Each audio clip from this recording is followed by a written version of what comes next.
Hello, everyone. This is Unit 2, Day 3. We're going to look at the different types of reasoning.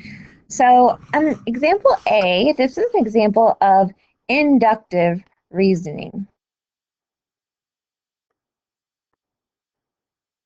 We're going to reason inductively. It says Karen notices that all of her friends at her lunch table all brought their lunch to school on Tuesday. She reasoned inductively that her friends do not like what is served in the cafeteria on Tuesday. This reasoning is based on past observations.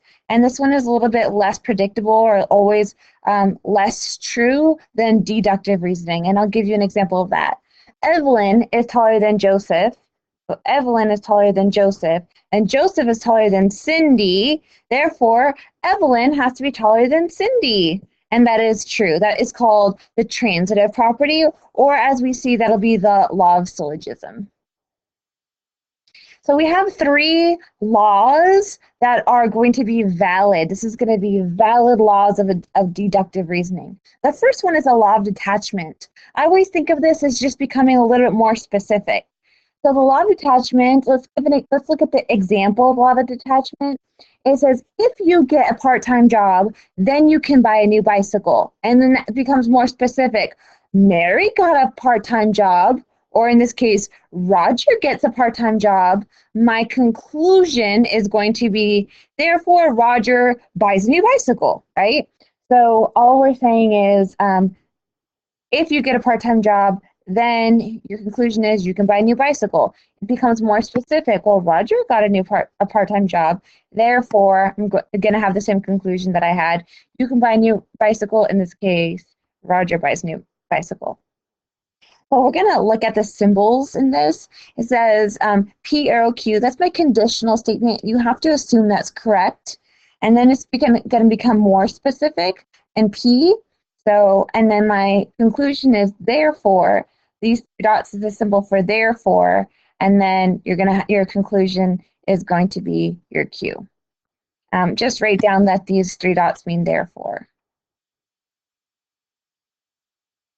That is kind of like a triangle. Three dots in the shape of a triangle. The law of syllogism is pretty cool.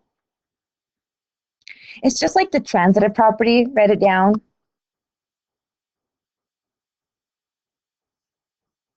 We learned this in Algebra 1. It says, if P arrow Q is true and Q arrow R is true, then my conclusion is we're going to cross out what is repeated. Cross out the thing that is repeated. It's usually going to be the Q's. And then our leftover is going to be our conclusion. So we're going to have therefore, whatever's left over, my P, and then an arrow, and then an R. Right? This is the transitive property. Let's go over this. If Bill pitches, then Tom will play first base. If Tom plays first base, you guys see already what is repeated. Tom will play first base. Cross it out. Tom will play first base. That is what is repeated. My conclusion is going to be whatever's left over. If Bill pitches, then Ed catches. And it has to be in that order. It has to be in that correct order. So that's my conclusion. If Bill pitches, then Ed catches. Perfect. That's my conclusion. The law of contrapositive. Remember that the contrapositive, if my conditional statement is P arrow Q, my contrapositive is not Q. We're going to flip it and negate it. That's not Q, sorry. So my contrapositive is not Q arrow, not P. We're going to flip it and negate it. So this one says P arrow Q is true and not Q, and my conclusion is going to be therefore not P. So this is what it looks like in words. It says, if Bree is a set designer of a play, then Tim will paint the sets.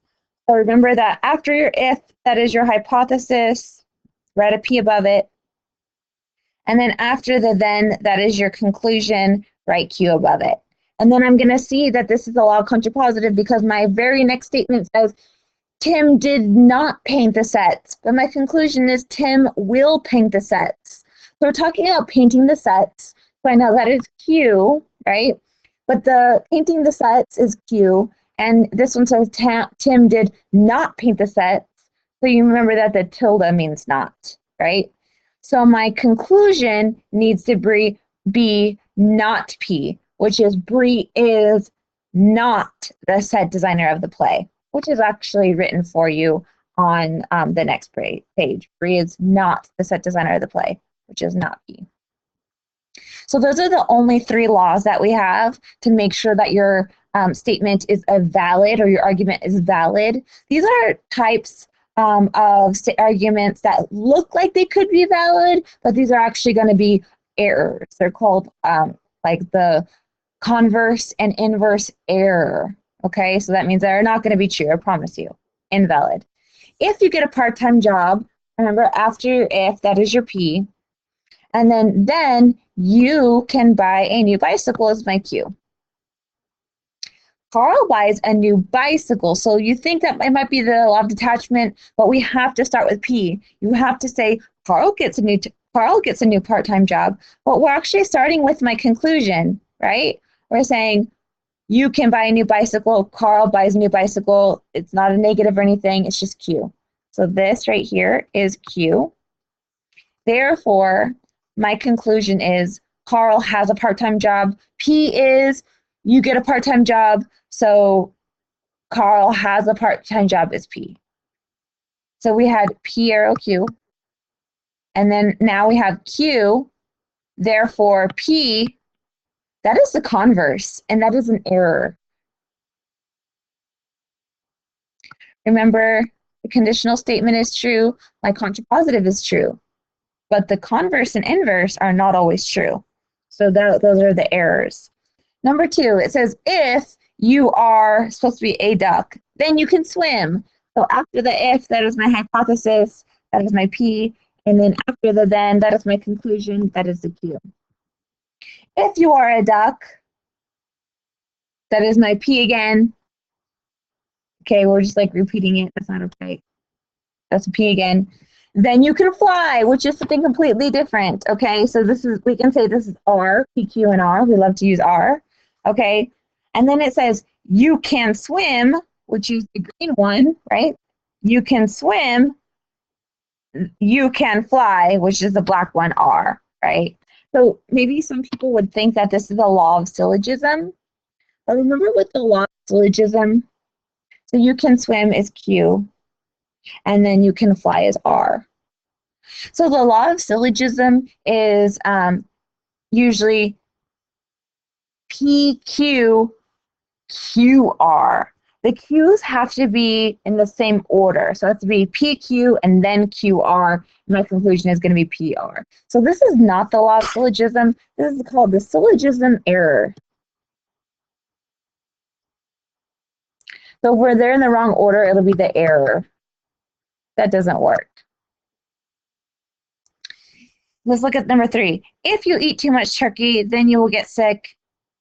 Abe did not eat too much turkey. So let's just underline it. Let's do you eat too much turkey is your P. And then, of course, you get sick is your Q. Let me make that blue. Sorry. This is your Q. Abe did not eat too much turkey, but the P is you eat too much turkey. And then this one says Abe did not eat too much turkey. So this is not P. Look at the not in there. But Abe did not eat too much turkey. So not P. My conclusion is Abe did not get sick. But Q is you will get sick. And this one says Abe did not get sick. Circle the not. So this is not Q. Not P and then not Q. So we have P arrow Q. And then we have not P and then not Q. And this is the inverse, which is not one of our laws. It's called the inverse error, right? The inverse and the converse are going to be false together, always false together or true together. Now, this is just practice. I'll do one for you, and I want you guys to do the rest. I want you to tell me whether it's valid or invalid. If it is valid, it has to be one of the 3 laws. If it is invalid, it's going to be one of these 3 errors, okay? Now let's look at this one. If an angle measures more than 90, So an angle measures more than 90 is your P. Then it is not a Q. It already has a not in there. It is not a Q is your Q. Let's just translate it. Measure of ABC equals 120. But that's more than 90. So that is P. That's true still. This is P. And then it says ABC is not acute, but this one says it is not acute. And this one says that my angle is not acute. So this is Q. And this one is my law of detachment. So this is valid, right? Valid right here. And then I want you to put, so this is P arrow Q, P, therefore Q. This is my law. Anytime you see law, that's going to be valid of detachment. And we'll go over these again when we come to class. Make sure you guys have these done. I will check this. Make sure you do A, you do B, C, D, and E. And we will talk when you get back to class. Have a good night.